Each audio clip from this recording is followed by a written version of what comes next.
الحمد لله رب العالمين والصلاة والسلام على سيدنا ومولانا محمد وعلى آله وصحبه وعلى من تبعهم بإحسان إلى يوم الدين أما بعد فقد قال الله تبارك وتعالى في كلامه المجيد والفرقان الحميد أعوذ بالله من الشيطان الرجيم بسم الله الرحمن الرحيم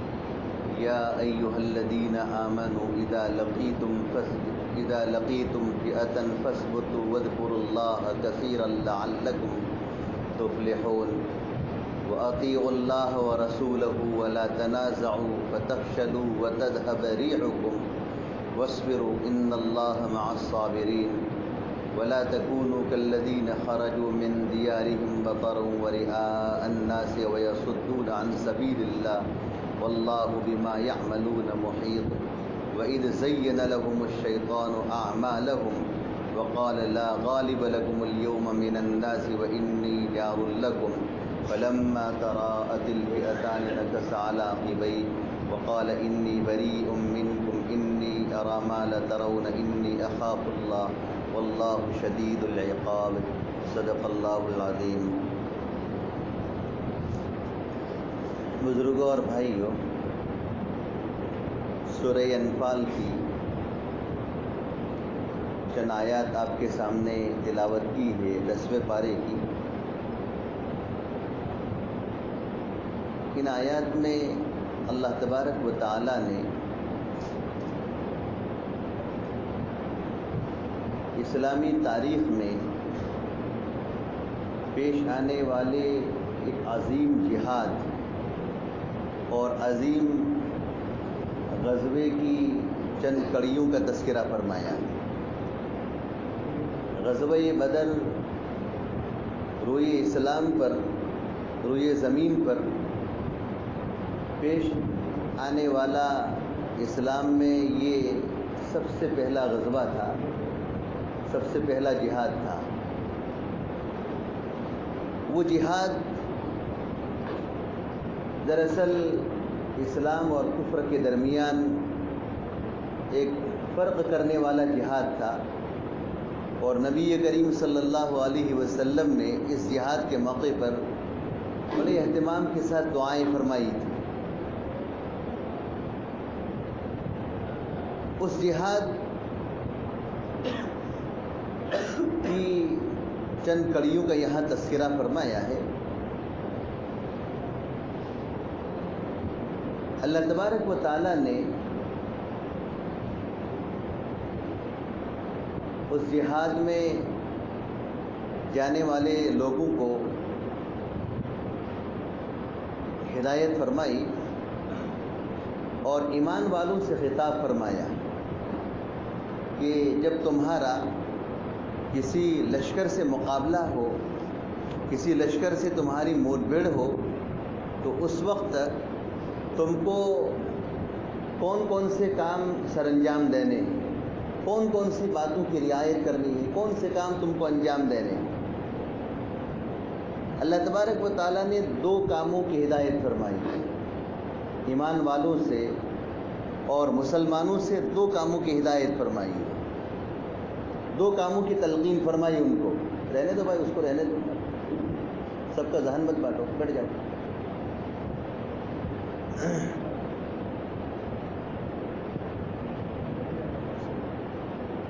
اللہ تبارک و تعالیٰ نے 2 کاموں کی ہدایت فرمائی ہے۔ اگر کوئی شخص کہیں جہاد میں جاوے اور غزوے میں جاوے تو اس کو کون کون سی باتوں کی رعایت کرنی ہے، کون سی باتوں کو پیش نظر رکھنا ہے، اس میں سب سے پہلی بات یہ ہے کہ ثابت قدمی، ثبات قدمی، ثابت قدمی۔ اللہ تبارک و تعالیٰ نے اس کو فرمایا فَاثْبُتُوا، ثابت قدم رہو، اس لیے کہ آدمی جب تک ثابت قدم نہیں رہے گا تو اپنے مد مقابل لشکر سے لڑنا اس کے لیے دشوار ہوگا. بلکہ مفتی شفیع صاحب رحمۃ اللہ علیہ نے تو یہاں تک لکھا ہے کہ اپنے اعضاء اور اپنے قدم کو ثابت رکھنے کے ساتھ ساتھ سب سے پہلے ضروری یہ ہے کہ اپنے دل کو ثابت رکھے, اپنا دل مضبوط بنائے کہ کچھ بھی ہو جائے مجھے میدان جہاد کو اور میدان کارزار کو چھوڑنا نہیں ہے. اپنا دل مضبوط رکھے, اپنے قلب کو مضبوط رکھے. اگر دل میں اس نے مضبوطی ٹھان لی ہے اور دل میں اگر اس نے جو ہے سمجھے وہ ثبات اختیار کر لیا ہے تو دل کی ثبات اور دل کی مضبوطی کے ساتھ پھر اس کے قدم بھی مضبوط ہو جائیں گے, قدم بھی ڈگمگائیں گے نہیں, قدم بھی اس کے لیے کیا ہو جائیں گے, ثابت ہو جائیں گے. اسی لیے مفتی شفیع صاحب رحمۃ اللہ علیہ نے لکھا ہے کہ جہاد میں جانے والوں کو ٹریننگ جو دی جاتی ہے اس ٹریننگ کے اندر یہ بات پہلی ہوتی ہے کہ جہاں کہیں بھی تم لڑنے کے لیے جاؤ, جہاں کہیں بھی تمہارا مقابلہ ہو تو اس مقابلے میں تم کو اپنے ثابت قدمی کے ساتھ ساتھ دل کو بھی ثابت رکھنا ضروری ہے. اگر تمہارا دل ثابت رہا تو تمہارے قدم ثابت رہیں گے, اور قدم ثابت رہے تو جم کر تم لڑ سکتے ہو. اگر دل ڈگمگا جائے گا تو اعضاء بھی ڈگمگا جائیں گے, قدم بھی وہاں جم نہیں سکتے ہیں, اور قدم نہیں جمیں گے تو میدان جہاد کو اور میدان کارزار کو چھوڑ کر کیا ہو جائے گا, وہ بھاگ جائے گا. اس لیے یہ جہاد کے اور جنگ کے اصول میں سے پہلا اصل یہ ہے کہ آدمی ثابت قدمی اختیار کرے. اور دوسری بات یہ ذکر فرمائی ہے کہ وَاذْكُرُوا اللَّهَ كَثِيرًا. ایسے موقع پر اتراوے نہیں, بلکہ میدان جہاد میں ہے, میدان کارزار میں ہے, اللہ کا کثرت کے ساتھ ذکر کرے. وَاذْكُرُوا اللَّهَ كَثِيرًا. میدان جہاد میں ہے, میدان جہاد میں اس کو تعلیم دی جا رہی ہے کہ اللہ کا کثرت کے ساتھ ذکر کرے. اس لیے کہ اللہ کے ذکر سے اور اللہ کو یاد کرنے سے اس کی نصرتیں اور اس کی مددوں کا نزول ہوگا. اگر آدمی اپنی تعداد کے اوپر بھروسہ کرے گا, اگر آدمی اپنی طاقت کے اوپر بھروسہ کرے گا تو طاقت تو آج ہے کل ختم ہو جائے گی, تعداد تو آج ہے کل ختم ہو جائے گی. اس لیے اپنی تعداد اور اپنی طاقت کے اوپر بھروسہ نہ کرے. بہت سی مرتبہ ایسا ہوتا ہے کہ تعداد بڑی ہوتی ہے اور طاقت بڑی مضبوط ہوتی ہے, لیکن اللہ کی ذات کے اوپر بھروسہ نہیں ہوتا ہے اور اپنی تعداد کے اوپر بھروسہ ہوتا ہے, ریاکاری ہوتی ہے, تو نتیجہ یہ ہوتا ہے کہ بہت بڑی جماعت بھی کیا ہو جاتی ہے, پسپا ہو جاتی ہے, زیر ہو جاتی ہے, شکست کھا جاتی ہے. اس لیے اللہ تبارک و تعالیٰ نے فرمایا کہ وَاذْكُرُوا اللَّهَ, اللہ کا ذکر کرو, اور کثیراً فرمایا ہے, کثرت کے ساتھ ذکر کرو. ایک تو ثابت قدمی اختیار کرنی ہے اور کثرت کے ساتھ اللہ کا ذکر کرنا ہے. حضرت مفتی شفیع صاحب رحمۃ اللہ علیہ نے لکھا ہے کہ یہاں اللہ تبارک و تعالیٰ نے اپنے ذکر کے ساتھ کثرت کا لفظ بڑھایا ہے. حالانکہ قرآن مجید میں اور بہت سے احکامات کا ذکر ہے, جیسے نماز کا ذکر ہے, لیکن نماز کے ذکر کے لیے وہاں پر کثرت کا لفظ نہیں ہے کہ کثرت سے تم نماز پڑھو. روزے کا ذکر ہے لیکن وہاں کثرت کے ساتھ روزہ رکھنے کا ذکر نہیں ہے. اور نہ زکوٰۃ ہے, زکوٰۃ کے لیے کثرت کا ذکر نہیں ہے, اور نہ حج کے لیے کثرت کا ذکر ہے. لیکن جہاں پر یہ اللہ کا ذکر آیا ہے تو اللہ کے ذکر کے لیے اللہ تبارک و تعالیٰ نے کثرت کا لفظ بڑھایا ہے کہ وَاذْكُرُوا اللَّهَ كَثِيرًا, کثرت کے ساتھ اللہ کا ذکر کرو. کیوں؟ اس کی وجہ ہے اس لیے کہ ذکر کے علاوہ دوسری عبادتیں جو ہوتی ہیں نا, اس کے لیے کچھ شرائط ہے.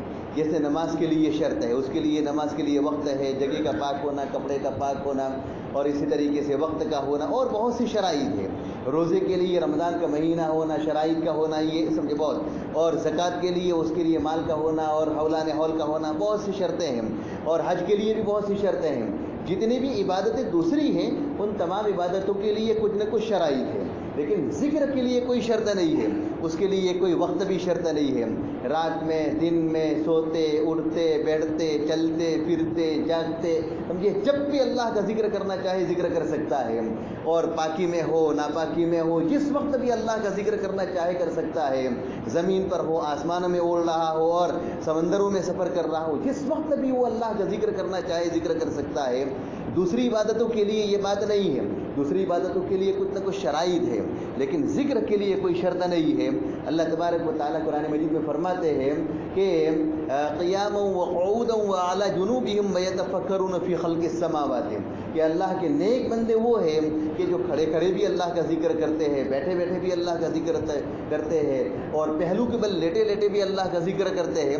اس لیے ذکر کے لیے کوئی شرط نہیں ہے، ذکر بیٹھے بیٹھے بھی آدمی کر سکتا ہے، اس کے لیے قبلہ رخ ہونا بھی ضروری نہیں ہے، اس کے لیے باوضو ہونا بھی ضروری نہیں ہے، طہارت کا ہونا بھی ضروری نہیں ہے، آدمی سوتے سوتے بھی اللہ کا ذکر کر سکتا ہے، سوتے سوتے نماز نہیں پڑھ سکتا ہے، بغیر قبلہ رخ کیے وہ نماز نہیں پڑھ سکتا ہے، بغیر طہارت کی نماز نہیں پڑھ سکتا ہے، بغیر وضو کی نماز نہیں پڑھ سکتا ہے، لیکن بغیر وضو کے ذکر کرنا چاہے تو ذکر کر سکتا ہے۔ جیسے یہاں بیٹھے ہیں، بیٹھے قرآن مجید کی تفسیر بھی سن رہے ہیں، اور اگر کیا کرنا چاہے، ذکر کرنا چاہے تو ذکر بھی کر سکتا ہے، ذکر بھی کر سکتا ہے بیٹھے بیٹھے، اس کے لیے کوئی وقت متعین نہیں ہے۔ اس لیے اللہ تبارک و تعالیٰ نے کیا فرمایا کہ وَاذْكُرُوا اللَّهَ كَثِيرًا، سمجھے پہلا کام تو کیا کرنا ہے، یا ایھا الذین آمنوا اذا لقیتم فئۃ فاثبتوا واذکروا اللہ کثیرا، ایمان والو جب تمہاری کسی لشکر کے ساتھ مٹبھیڑ ہو جاوے، فاثبتوا تو ثابت قدم رہو، واذکروا اللہ کثیرا اور کثرت کے ساتھ اللہ کا ذکر کرو، لعلکم تفلحون تاکہ دشمن کے مقابلے میں تم کو فلاح اور کامیابی ملے، آخرت میں بھی کامیابی ملے اور دشمن کے مقابلے میں بھی تم کو کامیابی ملے، لعلکم تفلحون۔ آگے فرمایا وَأَطِیعُوا اللَّهَ وَرَسُولَهُ وَلَا تَنَازَعُوا فَتَفْشَلُوا وَتَذْهَبَ رِيحُكُمْ وَاصْبِرُوا إِنَّ اللَّهَ مَعَ الصَّابِرِينَ، اللہ کی اطاعت کرو اور اس کے رسول کی بھی اطاعت کرو۔ اللہ تبارک و تعالیٰ نے جن کاموں کی کرنے کا حکم دیا ہے ان کو بجا لاؤ، رسول نے جن کاموں کے کرنے کا حکم دیا ہے ان کو بجا لاؤ، چاہے عام حالات ہو یا میدان جہاد میں ہو، کہیں پر بھی ہو، اللہ اور اس کے رسول کی اطاعت کرو، اور جن کاموں سے بچنے کا حکم دیا ہے، رکنے کا حکم دیا ہے، ان سے رک جاؤ۔ ولا تنازعوا اور آپس میں جھگڑا مت کرو، ولا تنازعوا آپس میں جھگڑا مت کرو ورنہ تمہارے قدم اکھڑ جائیں گے، فتفشلوا تمہارے قدم اکھڑ جائیں گے، وتذهب ريحكم اور تمہاری ہوا جو اکھڑ جائے گی، واصبروا اور ثابت قدم رہو۔ دیکھیے یہ تو میدان جہاد کے متعلق کہا گیا ہے کہ میدان جہاد میں آدمی جب جاوے تو اللہ اور اس کے رسول کی اطاعت کرے اور جھگڑا وگڑا نہ کرے، اور اسی طریقے سے کوئی وہ نزاع کی بات نہ کرے، ورنہ کیا ہوگا سمجھے، تمہاری ہوا اکھڑ جائے گی، تم بے روب ہو جاؤ گے، تمہاری ہوا اکھڑ جائے گی اور تمہارا روب اور دبدبہ لوگوں کے دلوں سے نکل جائے گا، تمہارے قدم اکھڑ جائیں گے۔ ثابت قدمی رکھو، جماؤ رکھو۔ یہ تو میدان جہاد کے متعلق کہا گیا ہے، اور خاص آیت کریمہ غزوہ بدر کے متعلق نازل ہوئی ہے، اور غزوہ بدر کے متعلق یہ حکم دیا جا رہا ہے، لیکن اس کا مطلب یہ نہیں ہے کہ میدان جہاد ہی میں آدمی کیا کرے سمجھے، اللہ کی اور اس کے رسول کی اطاعت کرے اور جھگڑے کو اور نزاع کو چھوڑے، اور سمجھے اسی طریقے سے ثابت قدمی اختیار کرے۔ میدان جہاد ہی کے ساتھ یہ خاص نہیں ہے، بلکہ عام حالات میں بھی اللہ اور اس کے رسول کی اطاعت کرے، اللہ اور اس کے رسول کی اطاعت کا دامن اپنے ہاتھ سے نہ چھوٹنے دے، اور اسی طریقے سے کیا کرے سمجھے، کہہ رہے کہ ولا تنازعوا، عام حالات میں بھی نزاع نہ کرے، عام حالات میں بھی کوئی جھگڑا نہ کرے، جھگڑے کی نوبت آوے تو کیا کرے، اس کو سمجھے نمٹانے کی کوشش کرے۔ بعض لوگوں کو جھگڑے میں انٹرسٹ ہوتا ہے، مزہ آتا ہے، بعض لوگوں کو ذرا مزہ آتا ہے، جھگڑا ہوئے تو ذرا سمجھے اچھا لگتا ہے، اور رمضان میں ایک آدھ کو جھگڑے نہ ہو تو وہ رمضان ناقص رہتا ہے، ایک آدھ تو جھگڑے ہو جائے ذرا اچھا لگتا ہے، کچھ ایک آدھ کے ہاتھ پاؤں ٹوٹے سمجھے، اور کسی کے سر میں چوٹ آوے سمجھے، ایسے واقعات پیش آتے ہیں، رمضان میں بھی پیش آتے ہیں۔ تو کیا کہا کہ عام حالات میں بھی اللہ اور اس کے رسول کی اطاعت کرے، اور عام حالات میں بھی کوئی جھگڑا نہ کرے، اور جھگڑے کی کوئی نوبت آ گئی ہے، کوئی شکل پیش آ گئی ہے، کوئی صورت پیش آ گئی ہے، کوئی واقعہ ایسا پیش آیا ہے، اس کو نمٹانے کی کوشش کرے، اس کو الجھاوے نہیں، اس کو سلجھانے کی کوشش کرے۔ اگر اس کو الجھائے گا تو کیا ہوگا، فتفشلوا تمہارے قدم اکھڑ جائیں گے، تمہاری ہوا اکھڑ جائے گی، تمہارا روب اور دبدبہ لوگوں کے دلوں سے، دشمنوں کے دلوں سے نکل جائے گا۔ آپس میں کیا کرے، اتحاد باقی رکھے۔ آج کل مسلمان جو پریشان ہیں نا، اور مسلمان جگہ جگہ پر جو مارے جاتے ہیں، پیٹے جاتے ہیں، اس کی ایک وجہ یہ بھی ہے کہ مسلمانوں کا آپس میں اتحاد نہیں ہے. مسلمان آپس میں لڑتے ہیں، جھگڑتے ہیں. اگر یہ مسلمان آپس میں اپنا لڑنا جھگڑنا یہ چھوڑ دیں نا، لڑنا جھگڑنا چھوڑ دے، تو کسی کی مجال نہیں ہے کہ مسلمانوں کے اوپر وہ نگاہ اٹھا کر دیکھے، نظر اٹھا کر دیکھے. وہ ایمان کی طاقت، ایمانی طاقت مضبوط ہونی چاہیے. آخر 313 کا لشکر غزوہ بدر میں تھا، 313 کا لشکر، لیکن وہ 313 کا لشکر ایک بڑے لشکر کے اوپر غالب آ گیا تھا. غزوہ احد کے موقع پر 1000 کا لشکر تھا، اور سمجھیے 300 عبداللہ ابن ابی ابن رئیس المنافقین لے کر وہاں سے نکل گیا تھا. عبداللہ ابن ابی ابن سلول رئیس المنافقین لے کر نکل گیا تھا، اور 700 ہی باقی رہ گئے تھے. لیکن یہ 700 کا لشکر بھی 3000 کے مقابلے میں غالب آ گیا تھا. جہاں جہاں پر بھی مسلمانوں کا جہاد ہوا ہے، جنگ ہوئی ہے، تو مسلمانوں کی تعداد کم رہی ہے اور مد مقابل لشکر زیادہ رہا ہے. لیکن اتحاد تھا، اتفاق تھا، اللہ کی اطاعت تھی، اس کے رسول کی اطاعت تھی، ثابت قدمی تھی، جماؤ تھا. اگر یہی مسلمان اپنی صفوں میں اتحاد پیدا کر لے، یہی سمجھیے مسلمان اپنی صفوں میں اتحاد پیدا کر لے اور جماؤ پیدا کر لے اور اپنا آپسی اختلاف اور انتشار جو ہے وہ ختم کر دے اور مسلمان ایک ہو جائے، تو کسی کی مجال نہیں ہے کہ وہ کیا کرے، مسلمانوں کے اوپر آنکھ اٹھا کر بھی دیکھے. فرمائے کہ وَلَا تَنَازَعُوا فَتَفْشَلُوا وَتَذْهَبَ رِيحُكُمْ، اللہ کی اطاعت کرو، اس کے رسول کی اطاعت کرو، اور آپس میں نزاع مت کرو، ورنہ تم اکھڑ جاؤ گے اور تمہاری ہوا ختم ہو جائے گی. وَاصْبِرُوا، اور ثابت قدم رہو. إِنَّ اللَّهَ مَعَ الصَّابِرِينَ، بلا شبہ اللہ تبارک و تعالی جمنے والوں اور صبر کرنے والوں کے ساتھ ہے. وَلَا تَكُونُوا كَالَّذِينَ خَرَجُوا مِن دِيَارِهِمْ بَطَرًا وَرِئَاءَ النَّاسِ وَيَصُدُّونَ عَن سَبِيلِ اللَّهِ وَاللَّهُ بِمَا يَعْمَلُونَ مُحِيطٌ. ایک بات کا حکم دیا گیا، غزوہ بدر جو پیش آیا تھا نا، غزوہ بدر تو ایک ہنگامی یہ واقعہ پیش آ گیا تھا. یعنی پہلے سے کوئی پلان نہیں تھا، ایک ہنگامی طور پر واقعہ پیش آ گیا تھا. ابو سفیان جو اس وقت اسلام نہیں لائے تھے، اپنا ایک تجارتی قافلہ اور تجارتی ساز و سامان لے کر شام وہ تجارت کے لیے گئے ہوئے تھے اور واپس ہو رہے تھے. تو مسلمانوں نے ان کے لشکر کا پیچھا کیا تھا، مسلمانوں نے ان کے لشکر کا پیچھا کیا تھا. جب ان کو پتہ چلا کہ مسلمان میرے لشکر کا پیچھا کر رہے ہیں اور مجھے لوٹنے کی کوشش کر رہے ہیں، تو اس وقت ابو سفیان نے ابو جہل کو یہ پیغام بھیجا. ابو جہل کو، جو مکے کا سردار تھا، قریش کا سردار تھا، ابو جہل کو یہ پیغام بھیجا کہ میں اپنا تجارتی قافلہ اور تجارتی ساز و سامان کو بیچ کر واپس ہو رہا ہوں اور بایا مدینہ ہو کر میں گزر رہا ہوں.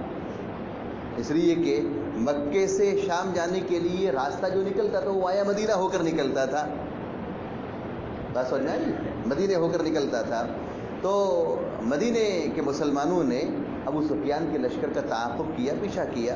تو ابو سفیان نے ابو جہل کو یہ پیغام بھیجا کہ میں اپنا تجارتی ساز و سامان بیچ کر اور لوگوں کی پونجی اور لوگوں کا نفع لے کر اور لوگوں کا راس المال لے کر واپس ہو رہا ہوں، اور مسلمانوں نے میرا تعاقب کرنے کی، پیچھا کرنے کی کوشش کی ہے.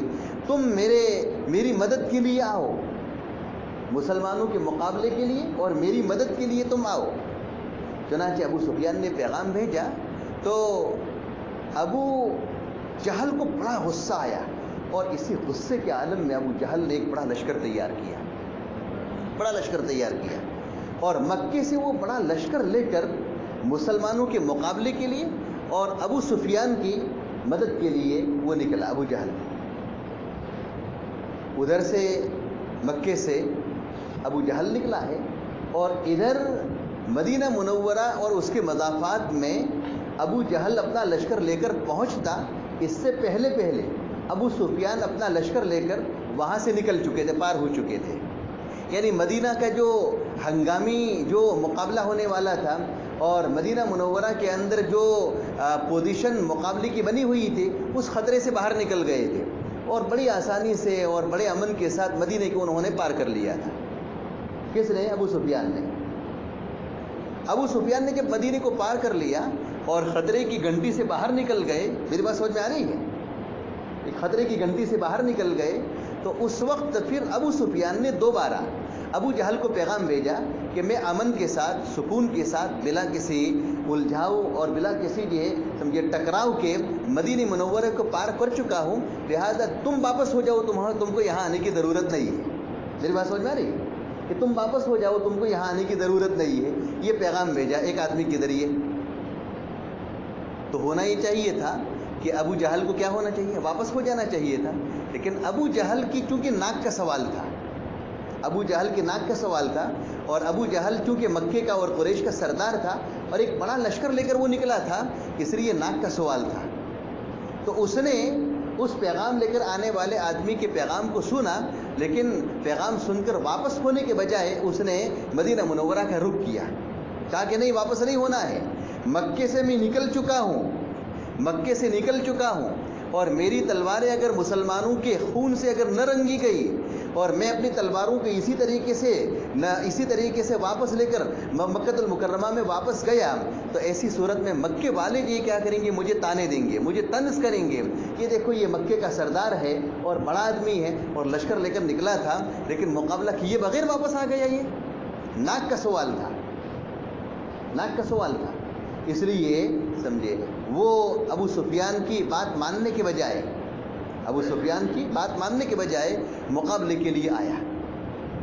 حالانکہ ابو سفیان کی بات ماننی چاہیے تھی، لیکن سمجھے اس نے نہیں مانی۔ اسی کو قرآن مجید یہ کہہ رہا ہے وَلَا تَكُونُوا كَالَّذِينَ خَرَجُوا مِن دِيَارِهِمْ بَطَرًا وَرِئَاءَ النَّاسِ، اور تم مسلمانوں سے کہا جا رہا ہے کہ اے مسلمانوں تم مت بنو ان لوگوں کی طرح کہ جو اپنے دیار یعنی اپنے دیہات سے نکلے تھے اتراتے ہوئے۔ کون اتراتے ہوئے نکلے تھے؟ ابو جہل اور اس کا لشکر۔ وَرِئَاءَ النَّاسِ، اور لوگوں کے دکھاوے کے لیے نکلے تھے، مکے والوں کو دکھانا تھا کہ ہم کون ہیں، سردار ہے، اور لڑے بغیر ہم واپس نہیں آتے ہیں، یہ مکے والوں کو دکھانا تھا، اور اتراتے ہوئے یہ لوگ نکلے تھے۔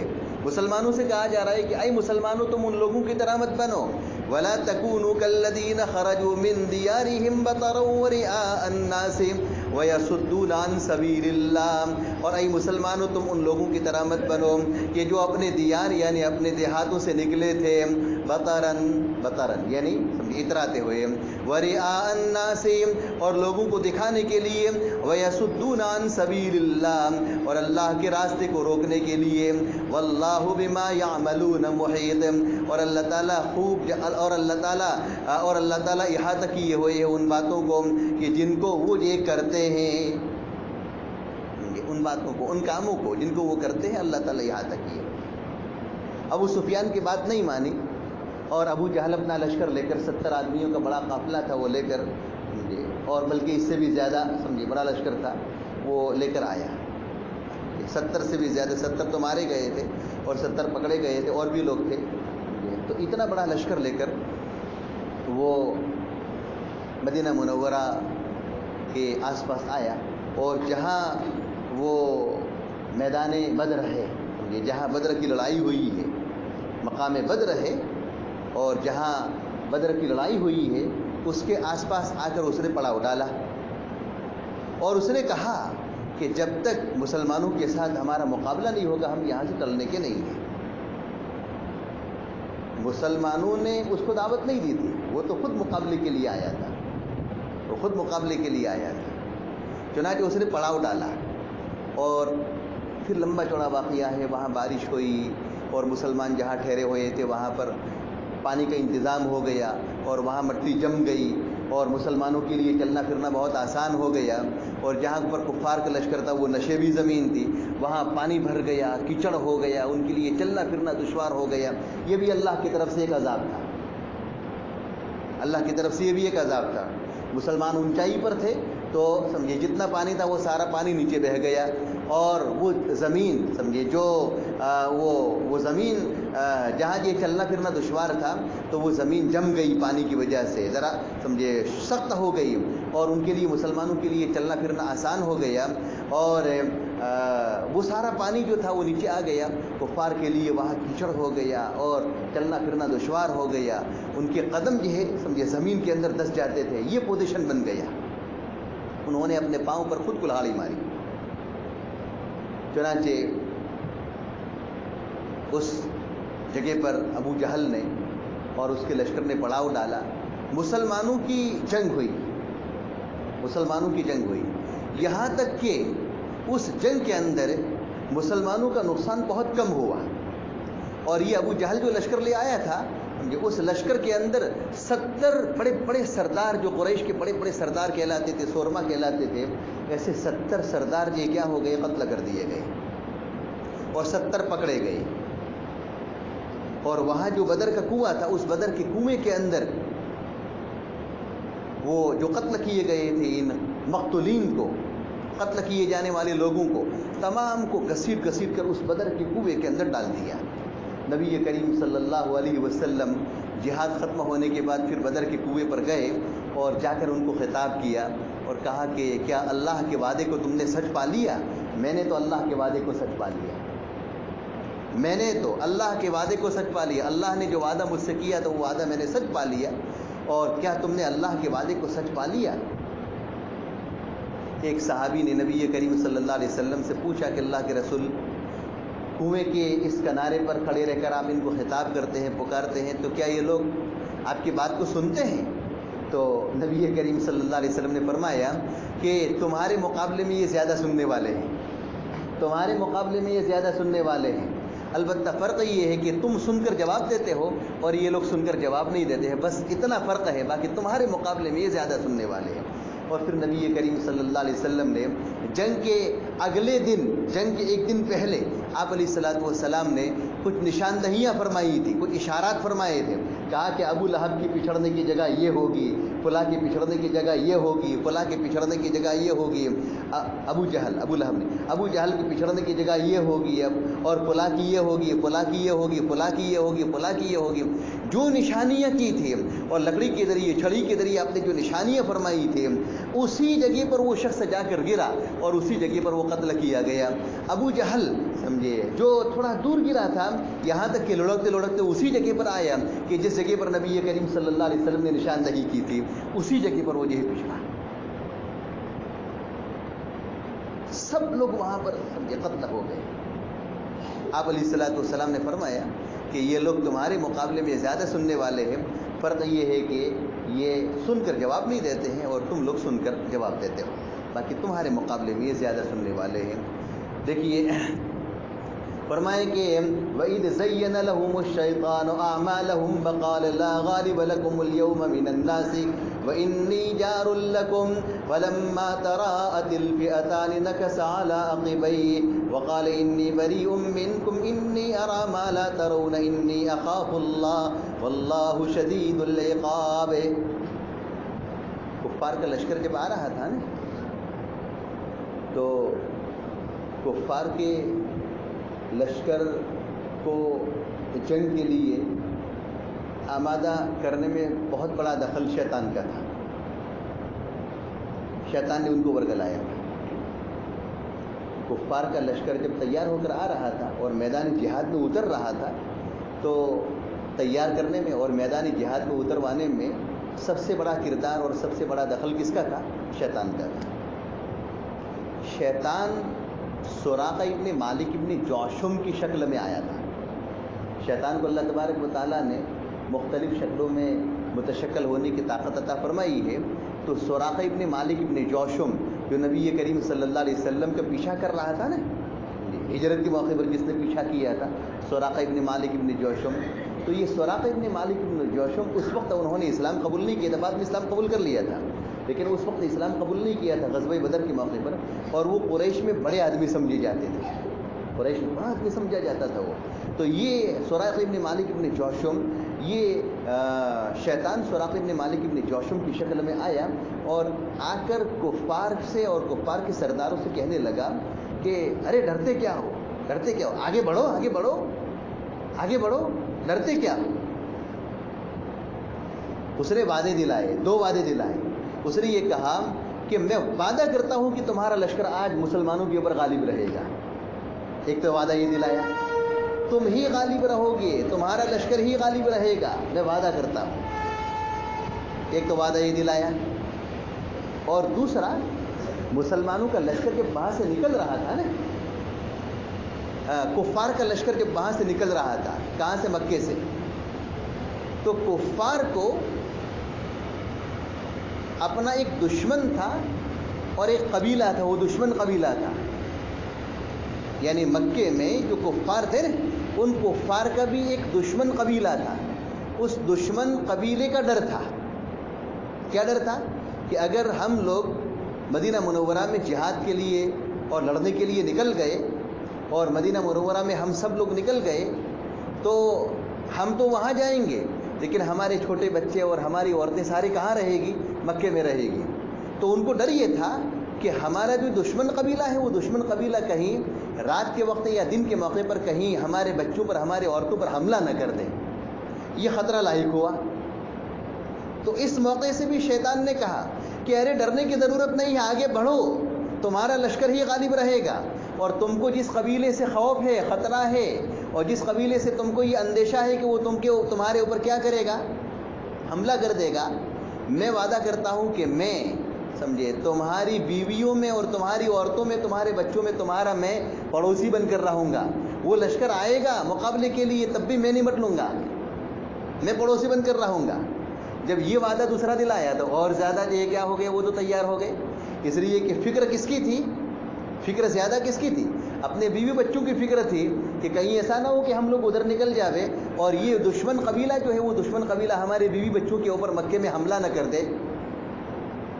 تو ادھر شیطان نے یہ وعدہ دلایا کہ تم ہی غالب رہو گے اور کوئی گھبرانے کی ضرورت نہیں ہے، تم لوگ نکلو، اور تمہاری بیوی بچوں کے لیے پڑوسی کون رہے گا؟ میں خود رہوں گا. اور تمہارا دشمن قبیلہ اگر حملے کے لیے آیا تو میں خود نمٹ لوں گا. تو اور زیادہ ہمت بن گئی. یہ دو وعدے دلائے، ایک تو غلبے کا وعدہ دلایا اور دوسرا پڑوسی ہونے کا وعدہ دلایا. کس نے؟ سراقہ ابن مالک ابن جوشم کی شکل میں شیطان آیا تھا. حالانکہ وہ سراقہ ابن مالک نہیں تھا. سراقہ ابن مالک تو وہاں بیٹھا ہوا تھا، کہاں؟ مکے میں بیٹھا ہوا تھا. وہ نہیں تھا. یہ تو سراقہ ابن مالک کی شکل میں آیا تھا شیطان، اور آ کر اس نے وعدہ، سمجھے، کیا. اور شیطان تو کیا ہے؟ دھوکہ دیتا ہی ہے. دھوکہ دیتا ہی ہے شیطان. تو نفس بھی دھوکہ دیتا ہے، شیطان بھی دھوکہ دیتا ہے. چنانچہ بالکل عین موقع جب جنگ کا آیا اور مسلمان اور کفار کے لشکر کا آپس میں مقابلہ ہوا اور بڑی گھمسان کی لڑائی ہو رہی ہے، تو ایسے موقع پر یہ شیطان جو سراقہ ابن مالک ابن جوشم کی شکل میں آیا تھا، اس نے مسلمانوں کی مدد کے لیے جبرائیل امین اور میکائیل علیہ السلام کی، سمجھے، سرکردگی میں ایک لشکر کو، فرشتوں کا لشکر آتا ہوا دیکھا، جو سفید عماموں میں اور سفید لباس میں ہے اور سفید براق کے اوپر سوار ہے، اور بالکل یہ تیار ہو کر مسلمانوں کی مدد کے لیے آیا ہوا ہے. وہ جب اس شیطان نے فرشتوں کے لشکر کو آتا ہوا دیکھا تو ایک دم وہ پیچھے ہٹ گیا، ایک دم پیچھے ہٹ گیا. اور اس نے کیا کہا کہ میں نے تم سے جو وعدہ کیا تھا وہ وعدے سے میں بری ہوں، میں نہیں آؤں گا. سمجھے، تم کو لڑنا ہو تو لڑ لو. بالکل میدان جہاد میں اور میدان کارزار میں لا کر، سمجھے، ان کو چھوڑ دیا، اور عین گھمسان کی لڑائی کا موقع آیا تو دھوکہ دے کر پیچھے ہٹ گیا. وہ کون؟ شیطان. پیچھے ہٹ گیا، دھوکہ دیا. یہاں تک کہ، سمجھے، کیا ہوا؟ مسلمانوں کے ساتھ مقابلہ ہوا اور 70 ان کے مارے گئے. 70 ان کے مارے گئے، 70 پکڑے گئے. دیکھو یہ دھوکہ دیا. اس لیے شیطان کے اوپر کبھی بھروسہ نہیں کرنے کا. شیطان طرح طرح کے، سمجھے، داؤ پیش میں انسانوں کو لاتا ہے اور طرح طرح سے ان کو دھوکہ دینے کی کوشش کرتا ہے. طرح طرح سے دھوکہ دینے کی کوشش کرے گا. کبھی متشکل ہو کر آئے گا اور کبھی کبھی یہ، سمجھے، کہ دل کے اندر مختلف خیالات اور وساوس ڈالے گا اور بڑی بڑی امیدیں اور آرزوئیں بنائے گا، اور امیدوں اور آرزوؤں کے ذریعے وہ دھوکہ دے گا. سمجھے، شیطان کے اوپر کبھی بھروسہ نہیں کرنے کا. سمجھے، شیطان دھوکہ ہی دے گا. وہ آ رہی ہے بات سمجھ میں؟ سمجھے، ہاں، کبھی بھروسہ اس کے اوپر نہیں کرنے کا. سمجھے، چنانچہ جب یہ پیچھے ہٹ گیا تو، سمجھے، کفار کے لشکر نے اور کفار کے لوگوں نے کہا کہ بھئی تم نے وعدہ کیا تھا اور تم نے ہمیں ہمت دلائی تھی، تمہاری ہمت اور تمہارے وعدے پر ہم آگے بڑھ رہے تھے اور تم تو پیچھے ہٹ گئے. کہا کہ نہیں، میں تو وہ چیز دیکھ رہا ہوں کہ جس کو تم نہیں دیکھتے ہو، اور میں اللہ سے ڈرتا ہوں. مجھے ڈر ہے کہ کہیں، سمجھے، وہ فرشتوں کا لشکر میری، سمجھے، بوٹی بوٹی نہ نوچ دے. یہ، سمجھے، اس نے کہا. اور پورا یہ سمجھے لشکر میدان کارزار میں آ گیا. مسلمانوں کے ساتھ گمسان کی لڑائی ہوئی. گمسان کی لڑائی کے بعد پھر یہ کیا ہوا, مسلمانوں کی کامیابی ہوئی, جیت ہوئی, اور یہ کیا ہے سمجھے پکڑے گئے, اور سمجھے 70 پکڑے گئے اور 70 مارے گئے. یہ سارا نمٹ چکا. نمٹنے کے بعد پھر یہ کفار کا لشکر جو تھا نا, وہ تو بڑا غیظ و غضب میں تھا, بڑا غیظ و غضب میں تھا. کیوں؟ اس لیے کہ 70 مارے گئے تھے, 70 پکڑے گئے تھے, اور جو بچے ہوئے تھے وہ بڑا غیظ و غضب میں تھا. لشکر بڑے غصے میں تھا. وہ کیوں غصے میں تھا؟ کہ سراقہ ابن مالک آیا تھا, سراقہ ابن مالک ابن جوشم آیا تھا, لیکن عین موقع پر ہمیں دھوکہ دے گیا. تو وہ تو جو ہے اسی جو ہے غصے کے عالم میں مکہ واپس لوٹے, اور سیدھے جو ہے کہاں گئے, سراقہ ابن مالک ابن جوشم کے گھر پر گئے, اور جا کر کہا کہ عجیب آدمی ہو تم, عجیب آدمی ہو تم, اور کیسے وعدہ خلاف ہو تم کو اپنے وعدے کا بھی پاس و لحاظ نہیں ہے, اور تمہارا رتبہ اور تمہارا جو مقام ہے اس کا بھی تم کو پاس و لحاظ نہیں ہے. کہا کہ کیا ہوا, کیا ہوا, کہا کہ کیا ہوا, کیا ہوا, کیا پوچھتے ہو تم؟ میدان جہاد میں, میدان کارزار میں, بدر میں آئے تھے, اور آ کر تم نے ہم سے وعدہ کیا تھا, اور تمہارے وعدے پر ہم لڑنے کے لیے آئے تھے, اور ہمارا نقصان کتنا ہو گیا, اور عین موقع پر تم واپس ہو گئے. یہ اس کو ڈانٹ پلا رہے ہیں. کون؟ یہ کفار ڈانٹ پلا رہے ہیں. تو سراقہ ابن مالک ابن جوشم نے کہا کہ بھائی میدان جہاد بھی میں نے نہیں دیکھا ہے, میدان کارزار بھی نہیں دیکھا ہے, اور بدر کا کنواں بھی میں نے نہیں دیکھا ہے, اور تمہاری جیت ہوئی کہ تمہاری شکست ہوئی وہ بھی مجھے پتہ نہیں ہے. یہاں آ کر تم بتا رہے ہو, تب جا کر مجھے پتہ چلا کہ تم لڑنے کے لیے گئے تھے, اور تب جا کر مجھے پتہ چلا کہ سمجھے تمہاری شکست ہوئی ہے, تمہاری ہار ہوئی ہے. مجھے تو کچھ پتہ ہی نہیں ہے, میں تو آیا ہی نہیں ہوں, میں تو وہاں پر, میں تو گھر پہ تھا. تب جا کر پتہ چلا کہ یہ تو سراقہ نہیں تھا, بلکہ کون تھا؟ سراقہ کی شکل میں شیطان آیا تھا. اس لیے شیطان کے اوپر کبھی بھروسہ نہیں کرنے کا. شیطان کیا دے گا؟ دھوکہ ہی دے گا, کبھی اس کے اوپر بھروسہ نہیں کرنے کا. اللہ تبارک و تعالی ہمیں اپنے کاموں کو صحیح انداز سے انجام دینے کی توفیق عطا فرمائے, اور شیطان کے مکر و فریب سے ہم سب کی پوری حفاظت فرمائے. وآخر دعوانا الحمدللہ رب العالمین.